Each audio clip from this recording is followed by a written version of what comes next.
Pán architekt Hanáček bude rozprávať o účasti obyvateľstva na plánovaní spolužití príkladu Trenčína. Čo si to v krátkosti a nechám teda, už sa teda pána Hanáčka. Tak, príjemný dobrý deň. Som nesmierne rád, že som mohol prísť po dlhých rokoch do Bardejova. Máme to tu krásne. A rád by som nadviazal na pána architekta Komorsku s tým, že on rozprával veľmi veľa o koncepcii, rozprával o tom, akým spôsobom železnice Slovenskej republiky vstupujú dramaticky do diania v našich mestách. Vysvetlím to na príklade Trenčína. No a rád by som vám povedal, alebo rozpovedal príbeh mesta, ktoré v roku 2009 svojím spôsobom podľa mojich informácií postradalo nejakú takúto koncepciu, takú dlhodobú víziu toho, akým spôsobom by sa to mesto malo rozvíjať, pomenúť teda územný plán. Ale ako sa v mojej prezentácie, tu sú také 4 okruhy, o ktorých by som rád rozprával. Na začiatku vás trošku uvediem do deja, o čom vlastne v centrálnej mestskej zóne Trenčín išlo a stále ide. Ďalej si povieme niečo o dlhodobej participácii, v rámci ktorej hľadáme nejaký strategický plán mesta a potom už samotné vysvetlenie, akým spôsobom sa v rámci projektu Trenčín City podarilo zapojiť nielen obyvateľov, ale aj ostatných stakeholderov do celého procesu. A na záver už spomínaná medzinárodná súťaž Trenčín, mesto na rieke. Pre tých, ktorí nepoznajú mesto Trenčín, tak iba v krátkosti, toto je vlastne územie celého mesta. Tu vidíte, ako významnú úlohu zohráva rieka Váh v rámci mesta. Toto je vyznačené Bluefield mesto, to znamená územie, ktoré bezprostredne súvisí a ovplyvňuje dianie v meste. Ten konkrétny projekt Trenčín City mal ambíciu a stále má ambíciu venovať sa tej centrálnej mestskej zóne, pretože na základe spolupráce so samosprávou aj so ostatnými odborníkmi sme došli k záveru, že práve tá centrálna mestská zóna si zaslúži našu najväčšiu koncentráciu, aj keby samozrejme bolo dobré, aby tá koncepcia sa rozvinula pre celé sídlo. Záver z minulého roka, ako vidíte, železnice Slovenskej republiky sú jedným z veľkých, by som povedal, hráčov, ktorí vstupujú do diania v mestách. Momentálne sledujeme modernizáciu železničnej tráte, ktorá ide od Bratislavy až smerom sem k vám na východ a takýmto spôsobom, dosť výrazným spôsobom vstúpila do mesta Trenčín s tým, že ako pán architekt spomínal, je nutné vyrovnávať oblúky jednotlivých, by som povedal, parametrov železnice. V roku 2009 bolo prijaté rozhodnutie bývalého vedenia mesta o tom, že takýmto spôsobom bude riešená vlastne železnica v meste. Bola ešte varianta, podobne ako pán Komorska spomínal, obchvatu železnice a mesta. Bohužiaľ, v tom čase sa nekonala žiadna participácia, nikto o tom nevedel s občanmi, nikto tieto veci nekomunikoval. Viac menej to bolo iba oznamované, že jednoducho železnica sa bude prekladať. Kto pozná trošku Trenčín, tak vie, že v tejto časti sme mali krásnu letnú plávareň, povedal by som jednu z najkrajších na Slovensku. Bohužiaľ, takýmto spôsobom mesto utrpelo, alebo teda muselo prijať tú svoju nejakú svoju úlohu v tom, že ako sa vysporiadať s týmto veľkým problémom, pretože už od toho roku 2009 postupne narastala, by som povedal, taká nevôľa občanov s tým, že akým spôsobom vlastne sa zasahuje do centra mesta. Tu vidíte nový železničný most vo výstavbe, toto je súčasný železničný most. A v priebehu ďalších rokov, okolo roku 2009 až 2010, bývalý pán primátor celé prezentoval, ako by som povedal, reakciu na túto nevôľu občanov, to, že akým spôsobom by sa malo vyriešiť, by som povedal, centrum mesta Trenčín. Tu vidíte ten súčasný železničný most, to je ten nový železničný most, ktorý je teraz vo výstavbe. A zrazu sa niekde z ničoho nič objavila takáto urbanistická štúdia, ktorá vyvolala ešte väčšiu dávku nevôle ako tá samotná prekladka z železničnej trate. A s tým, že to už vyvrcholilo do, by som povedal, otvorenej diskusie na jednom podujatí, na ktorom sa zúčastnilo asi 500 obyvateľov mesta s tým, že prišli vyjadriť podporu iniciatíve aktívnych obyvateľov mesta, ktorí nesúhlasili s takouto koncepciou, s takýmto návrhom, aby sa mesto Trenčín, respektíve nábrežie v Trenčíne uberalo takouto cestou. Vidíte, boli dokonca až takto zverejnené a takéto obrázky nejakých developerských úvah o tom, akým spôsobom by sa tá nová urbanizácia na nábreží mohla premietnúť. Takže tu vidíme vlastne ten status toho, akým spôsobom tá železnica vstúpila do toho mesta. Tá fialová je nová trať, tá modrá je tá súčasná, po ktorej ešte dnes vlaky putujú. Čo je nesmierne dôležité, s tým, že v roku 2011 prišiel v podstate nový primátor mesta Dom Rybníček, tak on pochopil už aj v súvislosti tých diskusí v tej vôle, teda v tej nevôle obyvateľov, že týmto spôsobom takým direktívnym sa postupovať nedá. A v podstate začal sa proces, ktorý trvá až dodnes a verím, že ešte bude pokračovať aj ďalej. Tu vidíme vlastne územie, ktoré postupne sa začalo v rámci projektu Trenčín City riešiť. Vidíte, že tam súčasné centrum mesta bez hradu má 14 hektárov a to riešené územie, o ktorom vlastne sa bavíme už vyše 4 rokov, tak to predstavuje 30 hektárov. To znamená o 2/3 väčšie územie, ktoré je rozvojové územie, ktoré vo výhľade najbližších 10 ročí sa bude v rámci Trenčína riešiť. Tak toto je tá veľká časť, ktorá si zaslúži pozornosť nielen mesta, ale regiónu ako také. Je dôležité povedať, ako pán architekt Komárska spomínal, že tá koncepcia by nemala ako keby závisieť na žiadnych investorských, by som povedal, žiadnom investorskom pozadí, tak už v roku 2011 bola vydaná na toto konkrétne územie, na to najhodnotnejšie smerom centra mesta, všeobecne záväzné nariadenie mesta, ktoré hovorilo o tom, že tieto mestské pozemky, alebo teda štátne, lebo oni sú tak pol na pol mesto a železnice, sa nemôžu predávať bez toho, kým nebude vypísaná medzinárodná urbanistická architektonická súťaž, kým nebude spracovaná, vyhodnotená a tak ďalej, a tak ďalej. To znamená, už toto bol veľmi dôležitý krok, ktorý vlastne predznamenal to, akým spôsobom a ako koncepčne sa ide uvažovať o tomto území. A tuto je zo pár dôvodov, že prečo vlastne tá lokalita je dôležitá nielen pre mesto alebo pre centrum mesta, prečo je dôležitá pre mesto ako také, prečo verím, že je dôležitá pre región a možno aj celé Slovensko, pretože tá jedinečnosť toho sami poznáte, keď idete po diaľnici, akým spôsobom vlastne funguje tá úzka časť v okolí pod Trenčianskym hradom.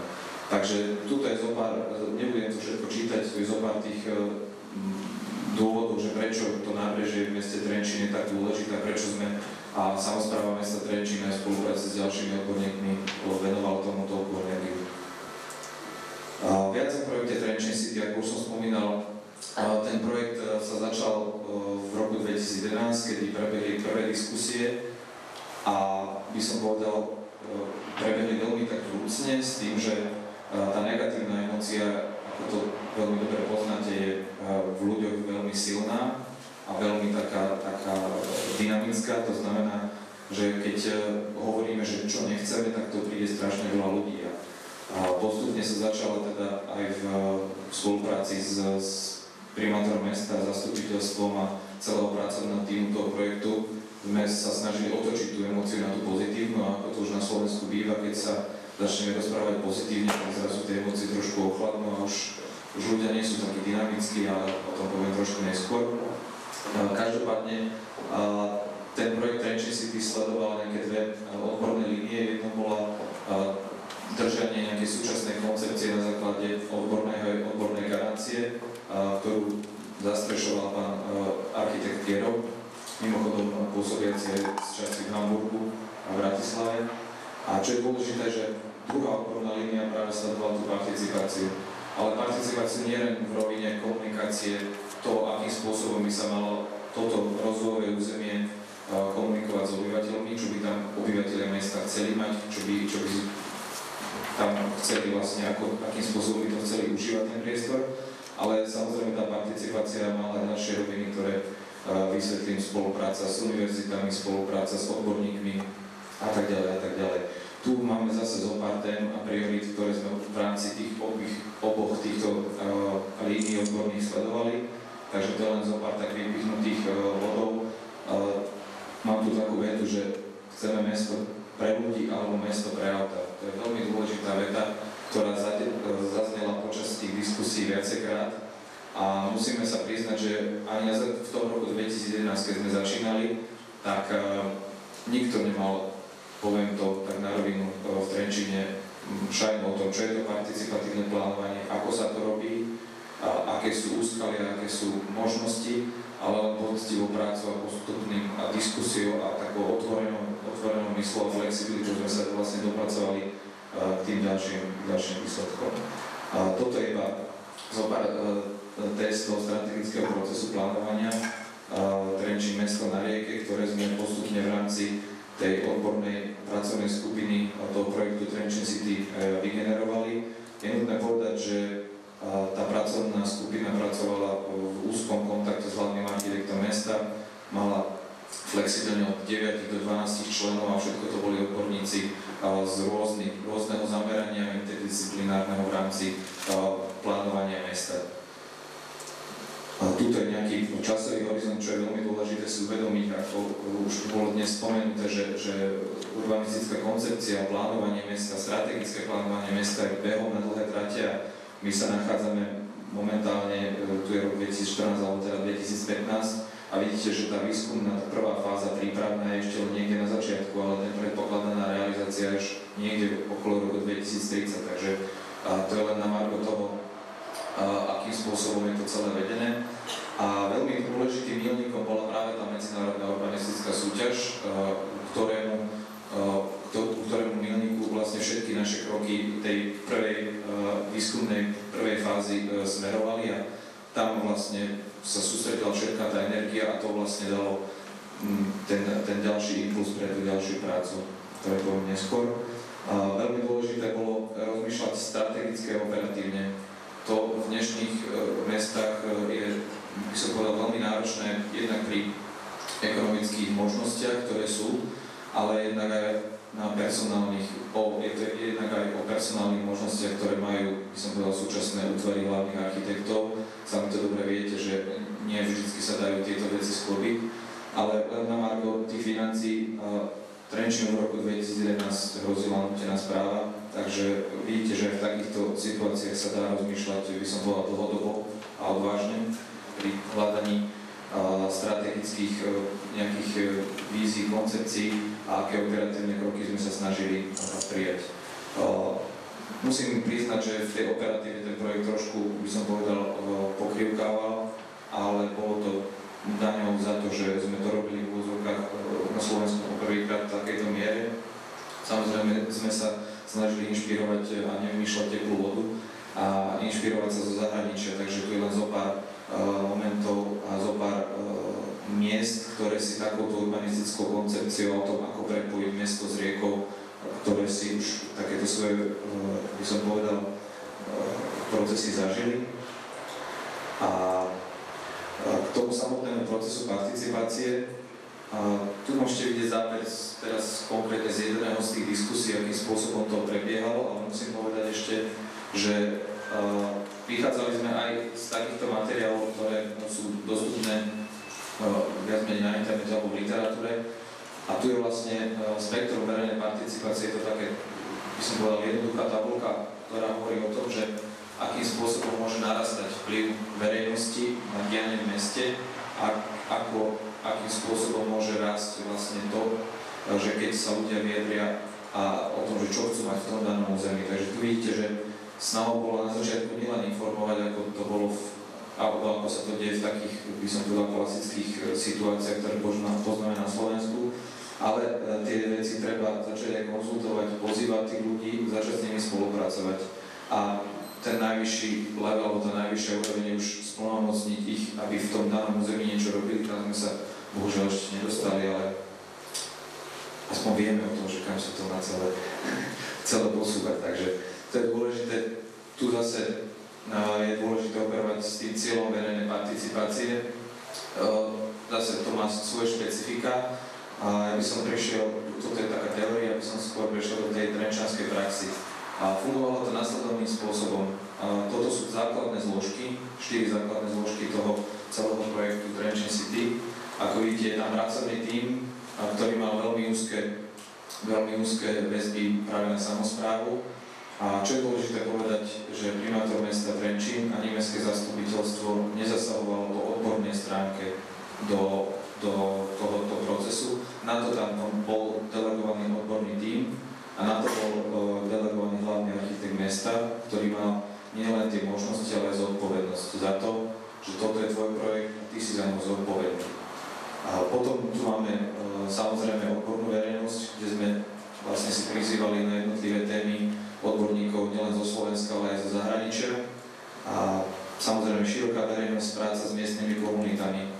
Na začiatku to bolo veľmi jednoduché. Na takomto fóre prišli ľudia, odišli a postupne sme zistili to, že sa to začalo trošku cykliť, že takéto stretnutia nestačí, tak sme museli vymýšľať nové, alebo respektíve hľadať nástroje, akým spôsobom zvýšiť atraktivitu tých stretnutí, ako by som povedal, hľadať iné formy tej komunikácie s verejnosťou. A samozrejme v neposlednom rade je dôležitá spolupráca s univerzitami, či už to naša fakulta architektúry STU v Bratislave, ale aj Brnenská VUT-čka fakulta architektúry tiež. Takže toto sú tie 4 základné zložky, ako som už spomínal, pán primátor Rybníček.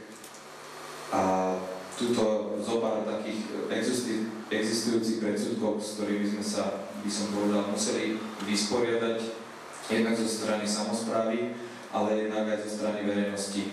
Sú to predsudky, ktoré sú nejakým spôsobom hlboko vrité v nás a bohužiaľ je len na samosprávach miest, ako s tým bojovať.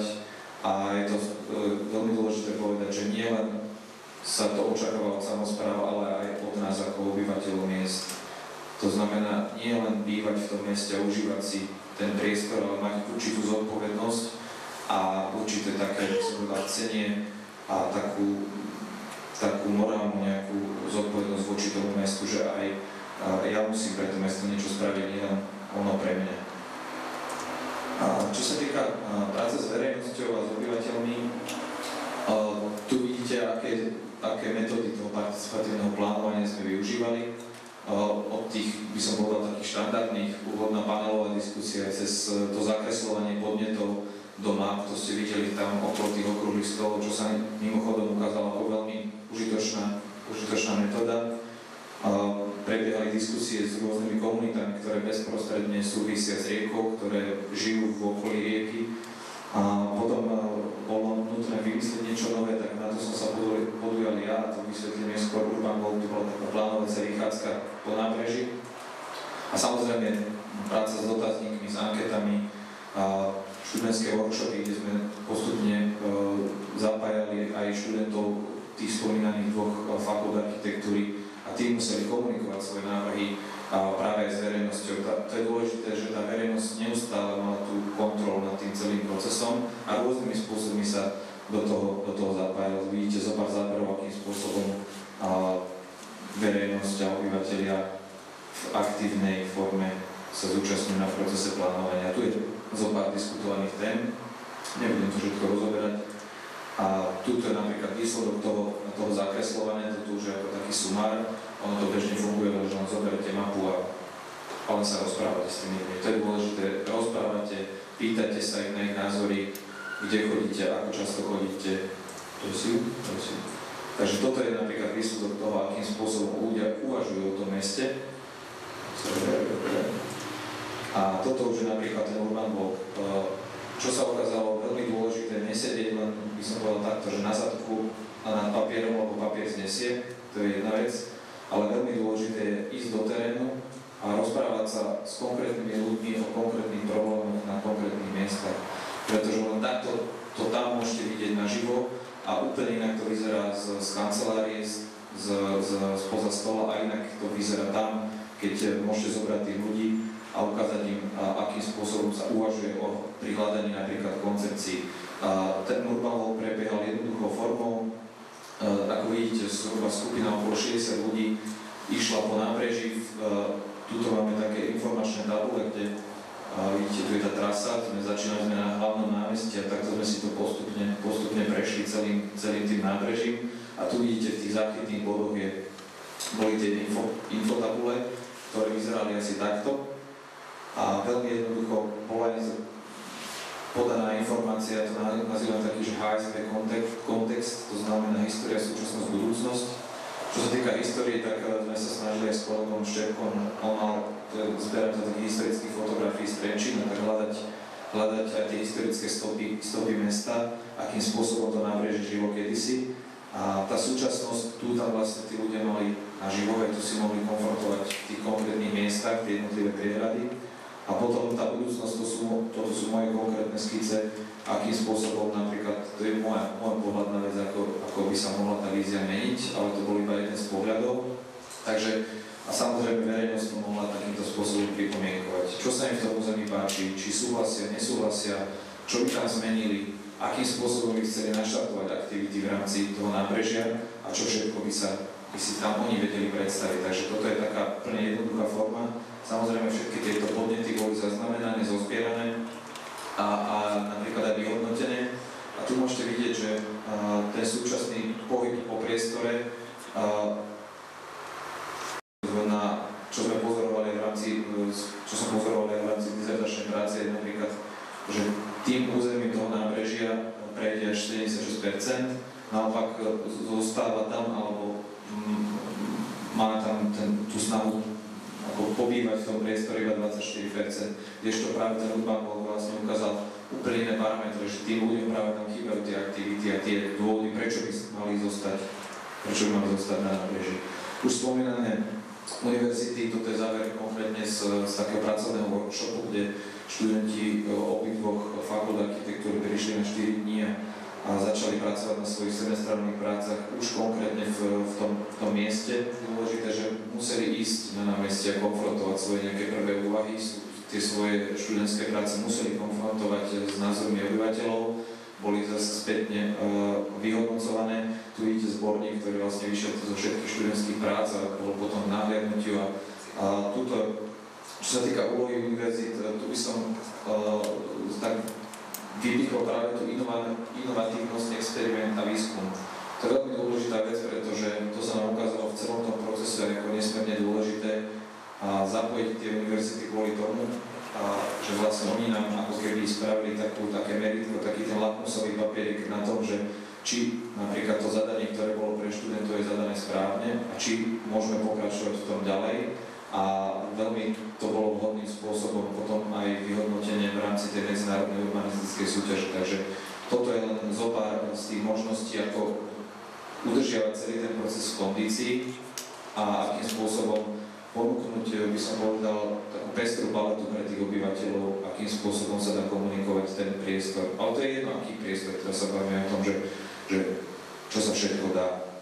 A verte, dá sa ešte viac. Toto je napríklad záber, teda konkrétny návrh študentskej práce.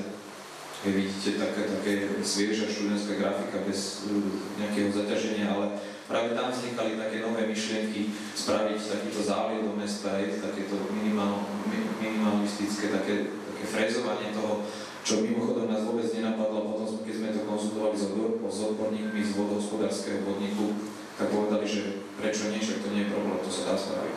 Takže to len o tej, by som povedal, flexibilnosti a otvorenosti tej samosprávy, respektíve vedenia toho celého procesu, že ako sa veci dajú. Tu vidíte napríklad záver toho, ako študenti prezentovali, vidíte plné námestie a pre mnohých študentov to bolo také, že chodili za nami, že a teraz tam mám ísť a niečo povedať, hovorím jasne, chodia, prezentujú sám seba, takže toto aj zase pre tých študentov bolo niečo nové, takže sme sa obohacovali navzájom.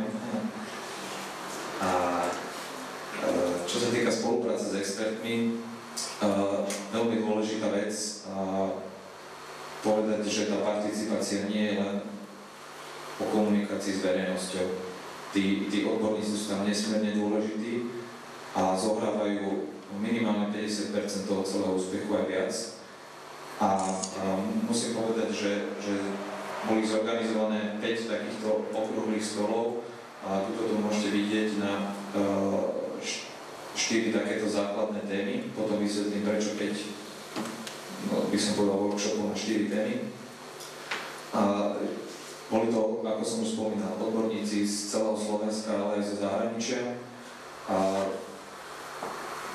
preberali sa témy ako ekologické hľadisko, sociálne, ekonomické hľadisko, kultúrne hľadisko z rôznych pohľadov, pretože už sme za toho prvého roka tej participácie s verejnosťou získali nejaké podnety a videli sme, aké sú vlastne, čo trápi tých ľudí, čo vidia ako problémy, ale aj potenciály toho územia. Takže tu vidíte, akým spôsobom to bolo komunikované z nejakého dlhodobého, ale aj z krátkodobého horizontu. Čo je zase nesmierne dôležité povedať, že takýmto spôsobom vlastne prebiehal celý ten proces. Tam vidíte tie 4 okrúhle stoly, kde tie veci boli komunikované. A čo je nesmierne dôležité, to je ten 5. To je ten interdisciplinárny, na ktorý boli prizvaní zástupcovia z tých predošlých 4. A tam si to, tak by som povedal natvrdo, všetci vyrozprávali. A to je, keby sme to robili ešte raz, tak tých interdisciplinárnych by sme spravili ešte viac. Pretože v rámci tej ekológie boli pozvaní všetci plus minus ľudia, ktorí sa tej ekológii venujú a oni sa tak zhodli, by som povedal, na všetko. To znamená, tak aj trochu podlapkali po plece, že dobre to máme vymyslené, všetko nám to funguje. To isté si povedali ekonómovia, čo všetko je treba spraviť, to isté si povedali dopraváci, to isté si povedali pamiatkári, ale až práve na tej interdisciplinárnej, keď začali jedni s druhými takto komunikovať, tak to ste mali vidieť ten prask. Keď sa pamiatkári začnú s developermi alebo teda s ekonómiou urbanými hádať o tom, že ako nastavíme teraz do toho zadania pre tú medzinárodnú súťaž limity tej zástavby, pretože nechceme zakryť hrad, ale potrebujeme nejaké podlažia a všetky tieto veci bolo nutné vykomunikovať. Takže to je len zo pár tých, by som povedal, bodov, ktoré takto fungovali a čo je nesmierne dôležité, všetky podnety smerovali sem do zadania tej medzinárodnej súťaže, ktoré vlastne bolo vygenerované v tom roku 2014.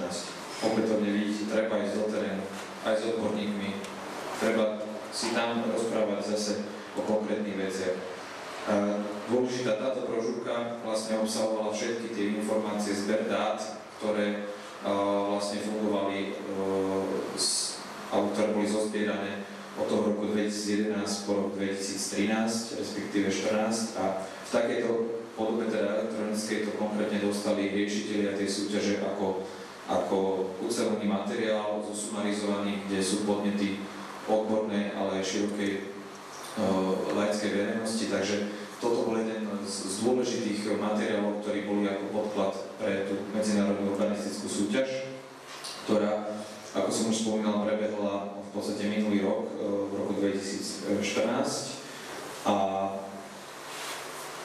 pán Drahan Petrovič z Inštitútu urbaného rozvoja sa vyjadril tak medzi rečou, keď sme o tom debatovali, že toto bola jedna z najlepšie pripravených urbanistických súťaží za ostatných 20 rokov na Slovensku a potvrdili nám to nielen domáci, ale práve aj tí zahraniční riešitelia, že tak dobre pripravenú súťaž už dávno by som povedal v tom slovenskom alebo teda stredoeurópskom kontexte nezažili.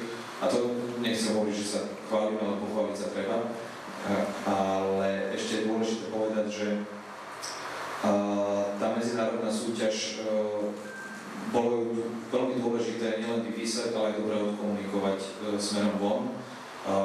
Na to by som povedal, zohrali veľmi dôležité jednak žiadosti o švajčiarske granty, ktoré mimochodom potom z časti zafinancovali ten rozpočet. A takisto sa dostala tá súťaž do medzinárodného fóra, čo sa týka odborných časopisov, web stránok a podobne. Takže dozvedeli sa o tom nielen slovenské, alebo teda české ateliéry, ale dozvedel sa o tom vlastne celý svet. A kto chcel sa dozvedel, tak by som to povedal. A čo je nesmierne dôležité, sa nám potvrdila tá hypotéza, že keď je dobré zadanie, veríme, že bude aj dobrá súťaž. A toto bol rozpočet na tú súťaž. A je dôležité povedať, že mesto by si to nikdy v živote nemohlo dovoliť takúto sumu, tak v tej svojej ekonomickej situácii, ktoré malo. A polovicu polovicu z neho financovalo z vlastného rozpočtu, polovička sa podarila získať grant zo slovensko-švajčiarskej spolupráce. Takže bohužiaľ to tak funguje, že keď chcete prilákať dobrých architektov a odborníkov, musíte mať aj financie.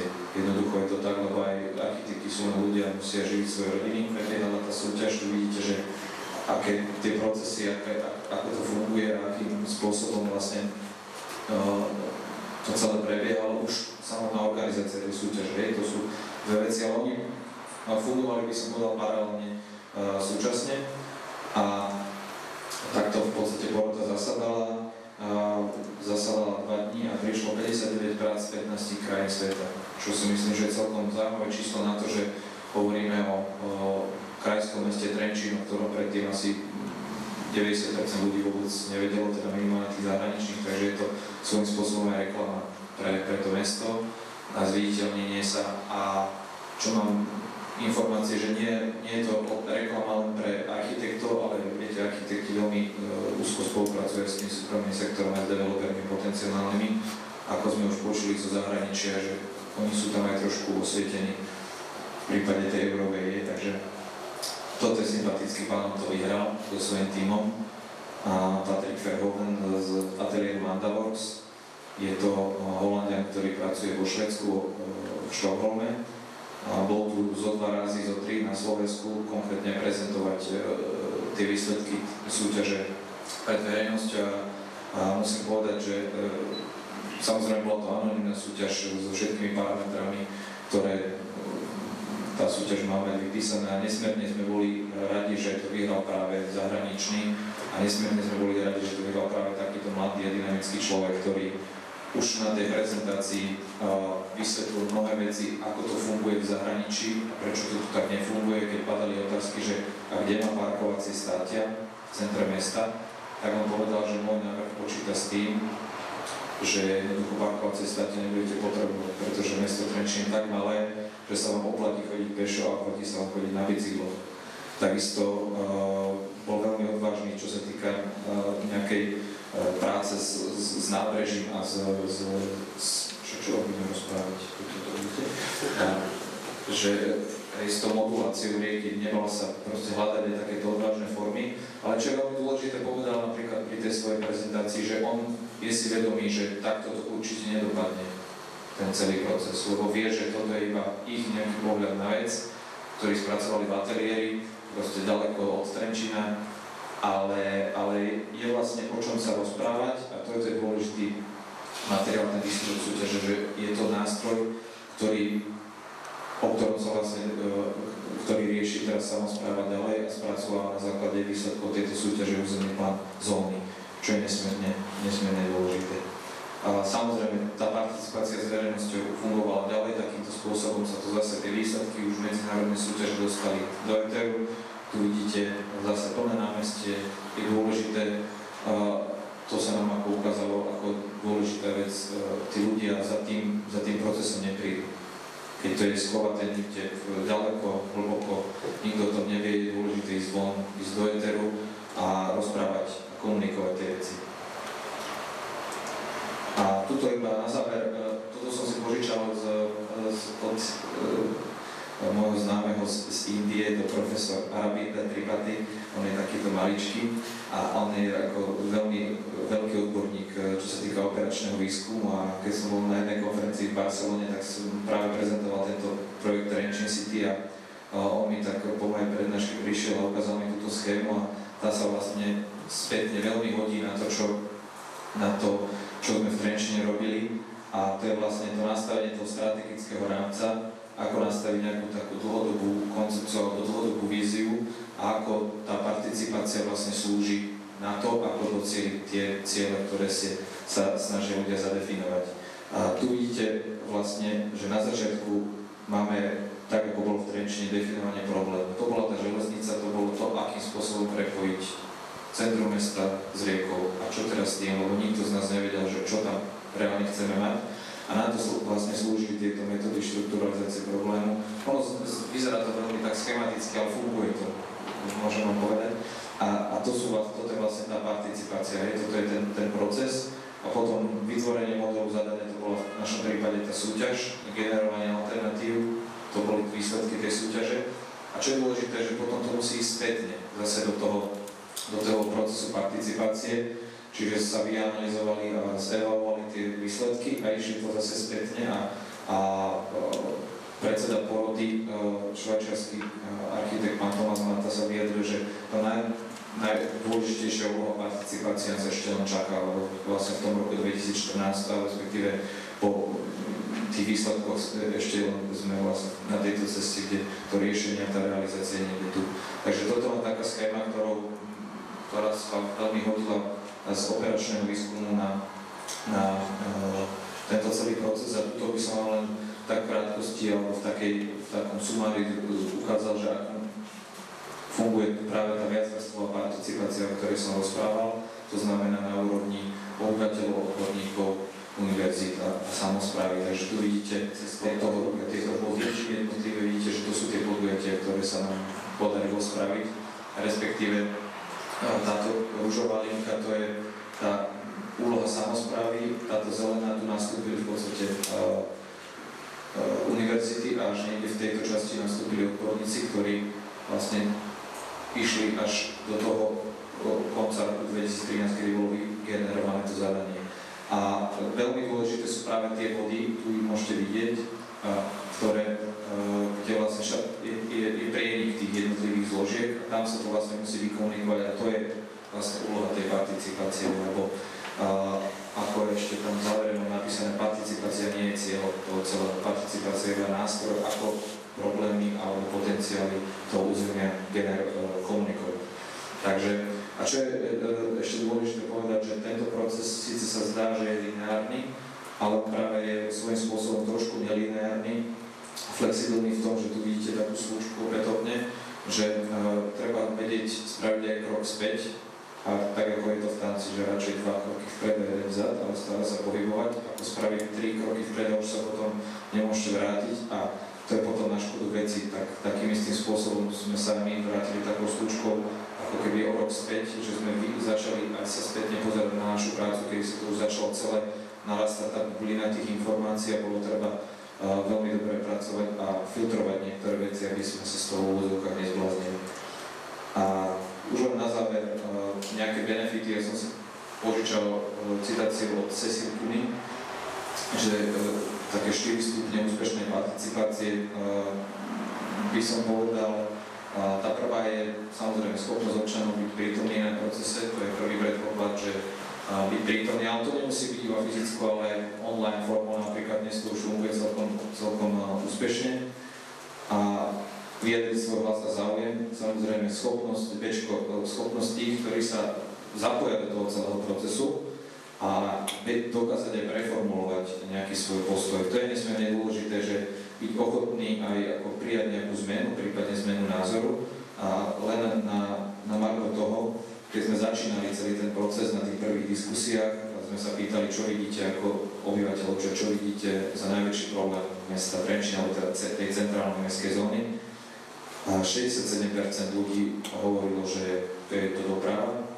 Samozrejme, lebo jednak sú tam zápchy, je to úzky zúžený profil, sú tam zápchy, nemajú kde parkovať. A jednoducho toto označili za najväčší problém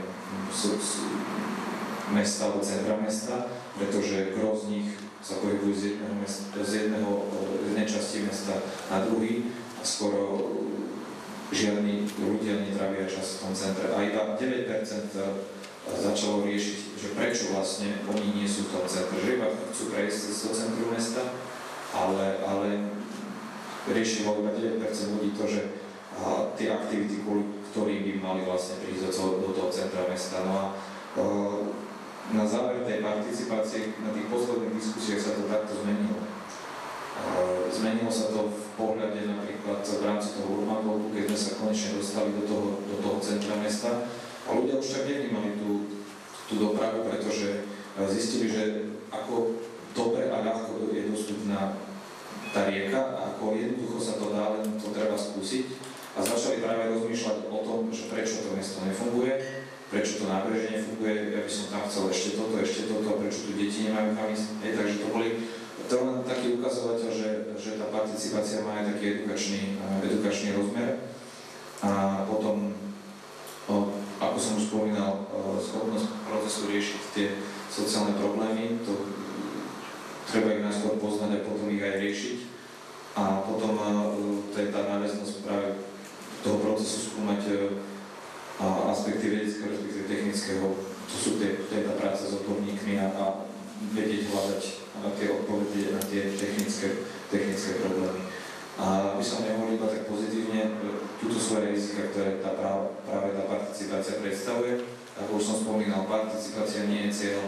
Ako to si treba uvedomiť, že nestretávame sa preto, aby sme sa len stretávali, ale že tak v vyspelých štátoch na participáciu, ako je Dánsko, Veľká Británia, Nemecko, Holandsko, to sú urbanistické veľmoci v súčasnosti. A nebuďme naivní a nemyslíme si, že teraz zapojíme všetkých ľudí, lebo ľudia sú od prírody apatickí voči niektorým veciam a tam si môžete pozrieť, že len 5% obyvateľov miest v západných krajinách je ochotných participovať na takýchto procesoch a nám sa tradične podarilo okolo 2,1%, okolo 2% sa to pohybuje. Ale to neznamená, že to napriek takémuto malému číslu, že to je zle. To je realita, jednoducho je to tak, žijeme v takej dobe a len treba mať tú vzorku tých ľudí, s ktorými pracujeme, nesmierne pestru, aby to neboli stále tí istí ľudia, aby to boli rôzne, by som povedal, záujmové skupiny, či už sú to dôchodcovia, pracujúci ľudia, mladé rodiny, študenti a tak ďalej. Na to sme vlastne aj v rámci toho projektu Trenčín City mali rôzne také témy a diskutované fokusové skupiny. Takže tie formy použitia, na to by som chcel trošku upozorniť, že existuje taká pasívna forma a aktívna forma. Tá pasívna forma, tu sme vlastne využívali v rámci toho projektu ten prvý rok, kedy sme sa snažili aplikovať dovtedy známe formy tej participácie, to znamená také všeobecné diskusie, je také veci, čo také panelové diskusie a prezentácie a tak ďalej. Postupne sme zistili, že ten záujem verejnosti klesal, pretože sa to začalo trošku cykliť a vtedy nastúpila vlastne tá úloha tých fakult, respektíve nových ľudí, ktorí dodali nový impuls do toho celého procesu a tam sa potom hľadali tie nové formy. To znamená, ktoré každé mesto, takto by som dodal, každé mesto má svoje nejaké podmienky a parametre, a k tomu treba veci prispôsobiť, takže nedá sa to zgeneralizovať ako vo všeobecnosti, že toto fungovalo v Trenčine a túto chápem, to určite bude fungovať, keď limity použitia participácie, ktorými pán docent Blicka takto v dizertačnej práci vyhodil, tak ja som vám ich tu takto dal, že aké sú tie limity participácie, to sú také námety na diskusiu, že dokedy je možno o problémoch široko diskutovať, v našom prípade to trvalo 2 až 3 roky a kedy je nutné už pevne stanoviť postup a realizovať kroky. To je tá odvaha tej samosprávy povedať, že aha, na základe výber, napríklad na základe výsledkov súťaže sa ide takto. A takisto je odvaha rozhodnúť sa a niesť aj politickú zodpovednosť. Na to je vlastne to zastupiteľstvo, na to je primátor, ktorý jednoducho musí sa postaviť a povedať, že toto je moja agenda a toto je moja nejaká vízia a ja chcem na tom pracovať. Takže a potom sú tu také tie úspelé participácie, populizmus, kedy sa to v podstate na Slovensku, respektíve v tom našom regióne používa iba ako taká zastierka toho, že však sme participovali, tak už máme fajko. Aj že už nikoho nezaujíma výsledok tej participácie, ale bohužiaľ tak politici niekedy to tak zneužívajú, že veď však sme spravili tú participáciu, nám dajte pokoj od toho ozajstného riešenia problémov. Od významného slovenského filozofa by som skončil a ďakujem pekne za pozornosť a verím, že budeme napravať.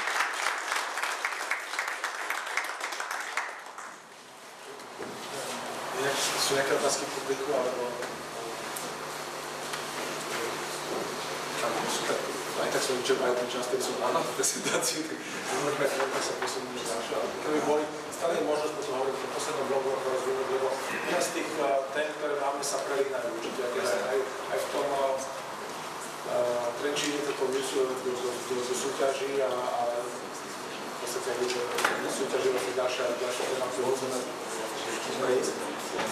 Mňa osobne šokovala tá suma, ktorú si mali na tú súťaž, ako 40 000 eur, ktorú sa dalo čo postaviť už. No, ale to je odpade, musím povedať, že radšej ideme hľadať niečo také. Ešte inšpiratívne a ďakujeme pekne za prednášku a výraz našej skúsenosti. Otázka, či je tu nejaký majiteľ však golfu, ktorý